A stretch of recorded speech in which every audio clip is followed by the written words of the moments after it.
Okay, so we'll shift gears a little and we'll be talking about something that most physicians use, antimicrobials.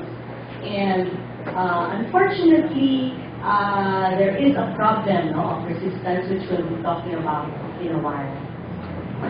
Just as a declaration of conflict of interest, at the moment and for the past 3 years, I have not had any financial engagements with any pharmaceutical company.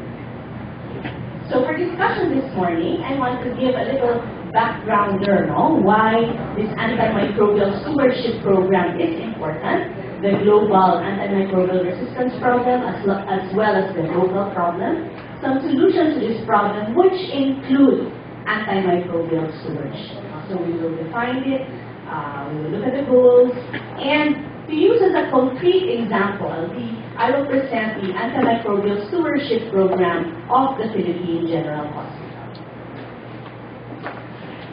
So, bakit ang kulit, no? We're talking about antimicrobial stewardship because of this emergency. It's already considered a global emergency, antibiotic resistance. No? You hear it on CNN, you hear it from the WHO because of high levels of resistance found in all regions of the world. This is the latest report, or actually the only really global report on antimicrobial resistance in 2014 by the WHO, and they looked at 7 common bacteria which causes serious diseases in the bloodstream. Okay, so they got data from all regions of the world and in 114 countries. Okay. So here are some important pathogens, no, even in the Philippines, which cause infections in hospitals and communities. And number one of which is your E. coli. What do we know about E. coli? We know that typically it causes urinary tract infections and bloodstream infections. But if you look at this table, no, from this global surveillance in 2014, E. coli versus third generation cephalosporins, how many in the world, how many regions in the world have 50% resistance or more? We're talking about third gen cephalosporins. 5 out of 6 regions reported such high resistance. Against fluoroquinolones, again, 5 out of 6 regions had more than 50% resistance. Okay? How about Klebsiella pneumoniae, which we know is usually associated with healthcare infections, can cause pneumonias, bloodstream infections, and UTI. Again, versus third generation cephalosporins, all regions of the world reported resistance for this from 2 to 82%. And versus carbapenems, meaning they have carbapenemases. Okay, 2 out of 6 regions reported that, and I believe we are one of those regions. How about for MRSA, Staphylococcus aureus, which is methicillin resistant? 5 out of 6 regions reported a 50% resistance or more. Strep pneumoniae, a very common community-acquired infection, causes pneumonias, meningitis, and otitis media. All regions of the world show that they had some form of penicillin resistance. Against non-typhoidal salmonella, 25% resistance or more versus fluoroquinolones. Quinolones na pinag-uusapan dito, half of the regions had some report of resistance. Shigella species, which causes our bloody diarrhea, versus quinolones, which is first line in many countries. 2 out of 6 showed 25% resistance or more. How about for your Neisseria gonorrhea, common cause of your sexually transmitted infections, versus third generation cephalosporins. Third gen na pinag-usapan, hindi penicillin, ha?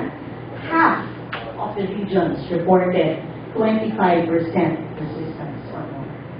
So this is the global picture.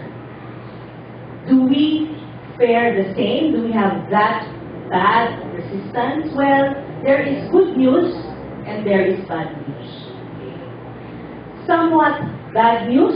No? This is data from the whole of 2013 by Dr. Cecilia, where they compiled this at the RITM from more than 20 sentinel sites from Apari to Holo. Okay? So we're talking about E. coli here. So what is our first sign usually for UTI in E. coli? Cotrimoxazole or ampicillin, amoxicillin, right? So if you look at this now, 60%, we're talking about resistance. 66% resistance for cotrimoxazole and 82% resistance for your ampicillin. Sorry.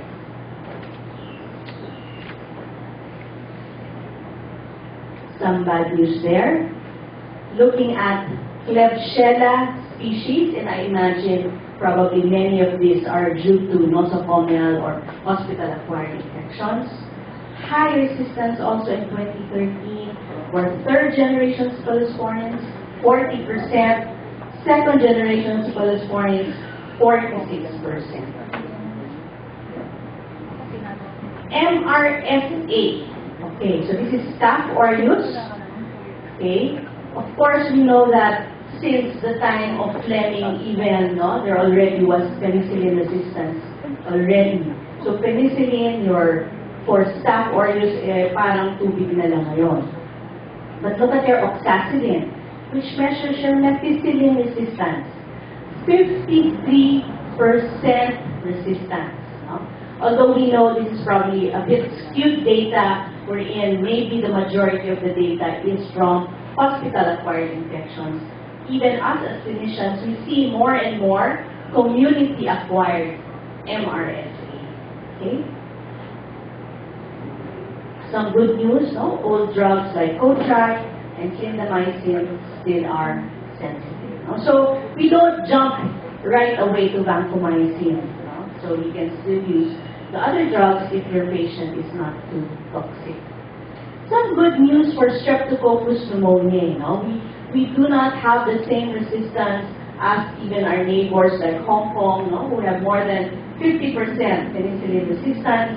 Ours is only 5%, and yet actually this 5% is the meningitic MIC. If you're talking about non-meningitic MIC for your pneumonias, bacteremias, it is less than 1%. So your penicillins, amoxicillins can still be given for your Streptococcus pneumoniae. A little bad news for the non-typhoidal salmonella. So your old cotrimoxazole, 34% resistance, ampicillin, 56% resistance, but still a little okay for your third generation cephalosporin. Actually, the chloramphenicol is even faring better. Shigella species, a bit of bad news here. Old, reliable cotrimoxazole again is 67% resistant to your Shigella. Also your ampicillin. So we have to rethink using cotrimoxazole, not in the old context that we've been using. We don't use it anymore for respiratory tract infections. We don't use it anymore for Shigella. Maybe its niche now is actually for MRSA. Neisseria gonorrhea, good news. Our third generation cephalosporins are still very, very good for your Neisseria gonorrhea. 0 resistance for ceftriaxone, 0 resistance for cefixime. But look at ciprofloxacin, 74%. Why do you think so? Obviously, it is used, abused, not so much. Some even use it as prophylaxis before they go to a sexual worker. So, which is why probably we have such high resistance for ciprofloxacin. Having said that, no, that there is a problem, is there a solution for a new antibiotic? No. Nowhere in the pipeline. No, there are here and there some few biotech companies. Us as the Herbal Medicine Institute, we're trying to look for new antibiotics, but no new class has been discovered in the last few decades. The golden age of antibiotics is gone. No big pharma wants to invest in antibiotics because of the very low return of investment. What do they want to invest in? Statins, anti-diabetic agents, anti-hypertensive agents, things that you will use for life. And antibiotics, how many days will you use it? 5 days, 7 days, 2 weeks. No? So they don't want to invest in this anymore. So it's only small companies who are actually looking for new antibiotics. So what does this mean? Whatever little antibiotics that are still working, we have to use them properly, responsibly, and judiciously. And are we doing that? Not everybody does. Antibiotics are misused in so many ways. Just go to a drugstore and listen to the people at the counter. Anong maririnig nyo? Miss, anong maganda sa ubo? Sasabihin ng clerk, ay, Cecilia, okay yan sa ubo. Okay? Diba? I'm sure you've heard that. No? But lately, I've seen that they're really asking for prescriptions lately. Maybe this is what 3-4 years ago, but lately, at least in Metro Manila, they're a little more strict. And we know, we give antibiotics or even take them ourselves when they are not needed. Ano ba yung pinaka-common? Parang knee-jerk reaction. Pag nilagnat, kailangan bigyan ng antibiotic. Ugot, sipon, may lagnat, bibigyan ng antibiotic. So alam natin, malito, but sometimes we feel pressured, but we shouldn't feel pressured to give this antibiotics. Also, we give it longer than necessary. Sino ang mga culprits na mahilig ng longer than necessary? Sino ang mga surgeons? OB? Minsan yung prophylaxis, sobra-sobra na. Hindi na prophylaxis pag 3 days nang binigay. Curative na yun. Prophylaxis, 1 dose, 2 doses, at the most 24 hours ang prophylaxis. Okay? Given at the wrong dose, inipiliti lang yung mga mikrobyo, napakababa yung dose. Also, giving 2 broad-spectrum agents. Pwedeng amoxicillin lang, bibigyan ng 3rd generation sa Palosporin. So we try to go as narrow spectrum as we possibly can. Also, maybe the wrong antibiotics given and self-medication. Di lang self-medication. Tatanungin sa kapitbahay, anong bigay mo sa anak mo para sa ganyan-ganyan? At kukopyahin ko anong ginawa ng kapitbahay. And there's so many, well, now there will be a national campaign in the Philippines to help curb antimicrobial resistance. This is why they put up the National Antibiotic Guidelines and this Antimicrobial Stewardship Program in the middle of this. But there's so many other efforts to control resistance, drugs, vaccination in itself will help control resistance. That's in your infection prevention, improve diagnostics, education, research, and public policy, and reduce resistance reservoirs. Saan pa importante yung resistance na hindi nakalagay dito? Animal use of antibiotics. There's so much. Nakikita niyo ba yung sa commercial, yung mga growth promoters or feeds ng mga pigs, chickens, ano naman ng mga yan? Chloramphenicol, tetracycline, doxycycline, and they're called growth promoters. And they're fed every day to the pork and chicken that you eat. So your allergy to the pork and chicken might not be to the chicken, but to all those chemicals and antibiotics that are being fed. Okay. So what is antimicrobial stewardship?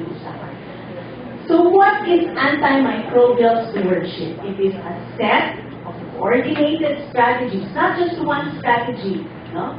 And the aim is to improve the use of antimicrobial medications to enhance patient health outcomes, reduce resistance to antibiotics, and decrease unnecessary costs. So it's a whole gamut of strategies, including policies, guidelines, surveillance, prevalence reports, education, and audit of practice.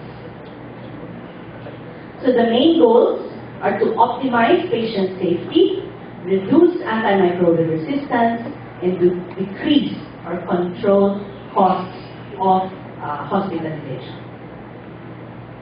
So we want to improve patient outcomes, optimize selection, dose, and duration of the antibiotics that we're giving, reduce adverse drug events, no? And even secondary infections. Here, it says Clostridium difficile infection, but actually the more pressing problem that we have in PGH are scandidemia, getting fungal infection because of all the broad spectrum antibiotics that are given. So we also want to reduce morbidity and mortality, limit emergence of antimicrobial resistance, reduce the length of stay, and decrease costs. So what is necessary to put up a program? Of course, leadership, and it has to come from the top. So within a hospital, from the director, create a committee which is multidisciplinary. This is not just the purview of the infectious disease specialist. Kasama rin dito ang pharmacists, ang microbiologists, ang nursing staff. Of course, the cooperation of all the medical staff. It should be customized and locally adapted. So I've looked at many programs from other countries. Some of them may not be easily used in our country. A lot of technology is required, computer assisted. Baka hindi pa natin kaya yon. So it should be locally adapted, patient focused, and multifaceted. So again, in partnership with the Infection and Prevention Control Committee of the hospital. So as mentioned earlier, it includes a range of interventions. There may be some restrictive methods requiring approval to prescribe an antimicrobial. There may be review and feedback of current antimicrobial prescriptions. Okay? And very important also, using standard treatment guidelines which are appropriate for your particular patients. So always, we say we want local guidelines when we talk about infectious disease. Hindi natin kokopyahin lahat ng guidelines sa Amerika, sa Israel, sa Hong Kong dahil iba ang resistance patterns nila. Iba ang mga pasyente nila sa atin. So, let's go into an actual antimicrobial stewardship program being done at the Philippine General Hospital.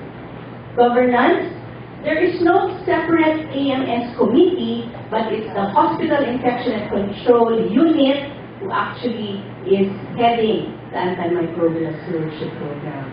And multidisciplinary, they've involved the nurses, the pharmacy, okay, all the IDS units, the medicine, pediatrics, etc. And nursing, very important, is locally adapted. It used to cover just the charity wards. Long time ago, residente pa ako, charity meron na. The paid wards, they're starting this year. So they're taking a very bold step to do this also in the paid ward. So hopefully it will be successful. Okay. So what are some of the strategies? So these are the actual strategies. The first is formulary management. So part of the team is someone from the therapeutics committee, and not every antibiotic which is listed in the MIMS will be found in the formulary of the PGH. We only choose the ones which are really necessary for the PGH, and there are no duplications. You will not find 5 second generations of cephalosporins or 10 penicillins there. No? They limit it only to those which are necessary, so there is no duplication of drugs and there is no unnecessary procurement. Very important, education of antibiotic users. So the clinical departments have activities to teach the residents, fellows, and consultants on the proper use of antibiotics. Also emphasize that clinical practice guidelines by local professional societies should be used. So also, malaking burden ngayon sa professional societies, no, that they have to come up with these important guidelines. Okay, so in the Department of Pediatrics, we have at least once a year, no, for our fellows and our residents, a rational antibiotic use workshop. No? And it's, well, there are didactics, there are actual workshops to try to keep it as fun as possible, have role-playing, etc. No? But actually, they put this at the level as passive learning. No? Also important are having, the audits, talking to the infectious disease specialists, and feedback on the use of antimicrobials. Okay. This is a very big part of the antimicrobial stewardship strategy. The pre-prescription approval of antibiotics. Bago mo pa ibigay sa pasyente, kailangan may approval. Okay? So may listahan ng gamot that needs approval by the infectious disease section. Okay? And in PGH, we have 3 infectious disease sections. We have the adult, the pedia, and the OB. Okay. Now, so here's the list of antibiotics which are restricted. Konti lang naman yung entire PH. Ertapenem, meropenem, both of which are broad-spectrum carbapenems, and your vancomycin. No? So no drug, none of these 3 drugs can be given to a patient unless it was approved by the fellow or consultant of any of these infectious disease sections. Now, there are additional restrictions for pediatrics and OB, okay, ceftazidime, piperacillin, tazobactam, all quinolones, and fluconazole. No? So for OB and pedia, additional restrictions. Now, there are 6 drugs which can only be prescribed by the IDS fellows and consultants. No? So this is colistin, linezolid, tigecycline, amphotericin, caspofungin, and amifilafungin. No? The first 3 are usually last lines of defense, no, for some gram-negative and gram-positive infections, and the last 3 are your antifungals. No? So everything else, all other drugs which I did not list here, are non-restricted. So they do not need approval from the IDS. So this is how it's done.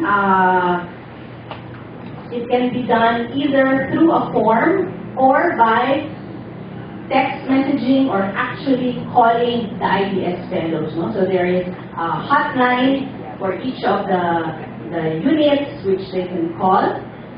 So they give the information about the patient, what drug they want to give, dose, duration, etc.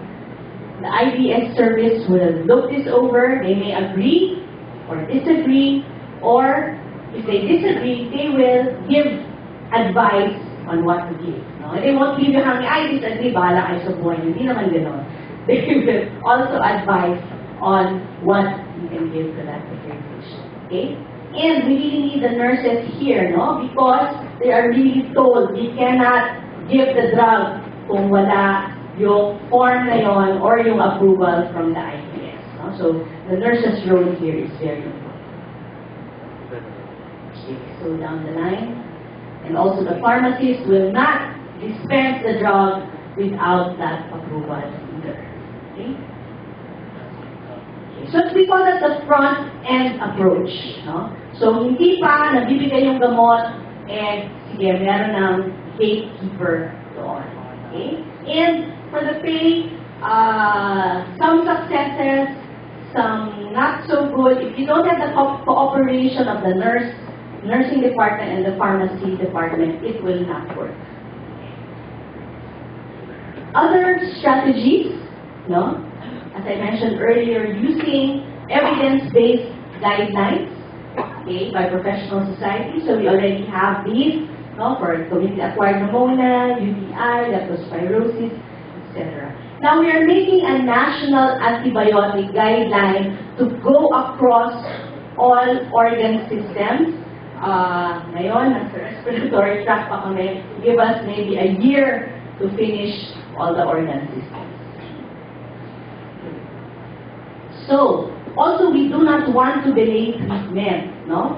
So to prevent resistance and to prevent mortality, the antibiotics should be available at the ER, and those antibiotics are according to the guidelines also. Okay, so I mentioned this also earlier, no? Part of the stewardship strategy is about peri-operative prophylaxis, no? And we also need the cooperation of the nurses here because they are the ones who will administer it. And sometimes what happens is, they will give it at the ward, okay, the prophylaxis. Kaso, waiting sa OR for 2 hours, 3 hours, lipas na yung duration of activity ng antibiotic. No? So, what is recommended is that it should not be given in the ward, but at the OR already. Endorsed at the OR to give it at most 1 hour prior to cutting time. And 1 dose. Okay? Prophylaxis is 1 dose unless prolonged yung surgery. Prophylaxis is not 3 days. That's already cured. That's already therapy. That's not prophylaxis. Very important part of the strategy is robust infection and prevention control program. So this is also headed by the HICU at the PGH.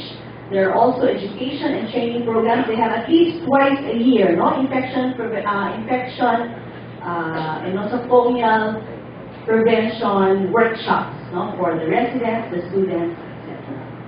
Very important also is compliance with isolation precautions, and of course it has been a problem in the past. No? In the past we had to buy our own alcohol, our own gloves and gowns, no? So they should provide everyone with this.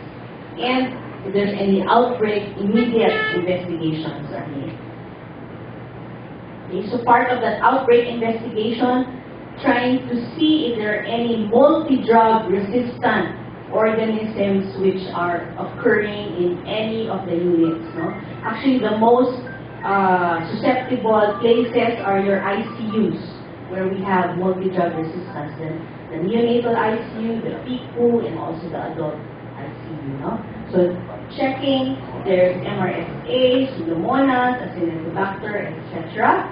And once you know that there is such a pathogen circulating in that particular area, there should be contact precautions for health personnel, the patient, and even those who visit, okay, the family members. So that's the main strategies formally put down in the PGH Antimicrobial Surveillance Program. But they do a bit of this too, and this is also advocated by other guidelines on antimicrobial stewardship, the back-end approach. Nasulat na yung prescription, but there is someone auditing it and giving feedback on whether or not tama yung ginagawa ng prescriber. So this could be really an assigned person doing this, an infectious disease specialist with a pharmacist, or it could be also through medical rounds, medical audits, etc.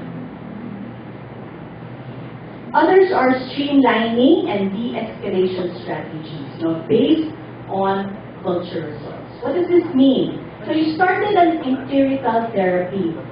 Maybe you used a carbapenem, meropenem, because you were thinking of a hospital-acquired infection. Okay. Now, you got the culture result. It says Acinetobacter sensitive to ceftazidime. Is it okay? And then your patient seems to be getting better on your meropenem. Is it okay to go down to ceftazidime? Definitely yes. Yes.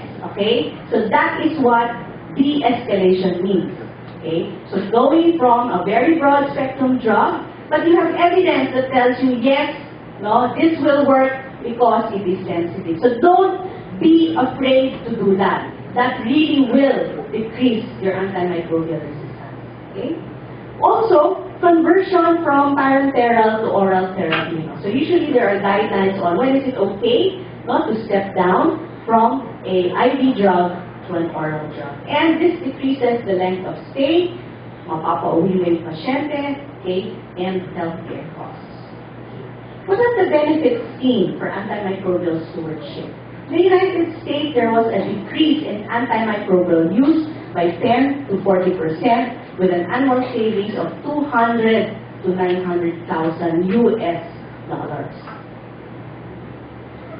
In patients where inadequate treatment was given, not using the guidelines, no consultation with an expert, there was 2 times increase in death in 30 days and 6 times increase in death in 1 week compared to those with adequate treatment, a decrease in Clostridium difficile associated diarrhea, decrease in antibiotic consumption in France, decrease in hospital-acquired MRSA colonization, in a particular hospital, 84%, decreased bacteremia by MRSA by 93%.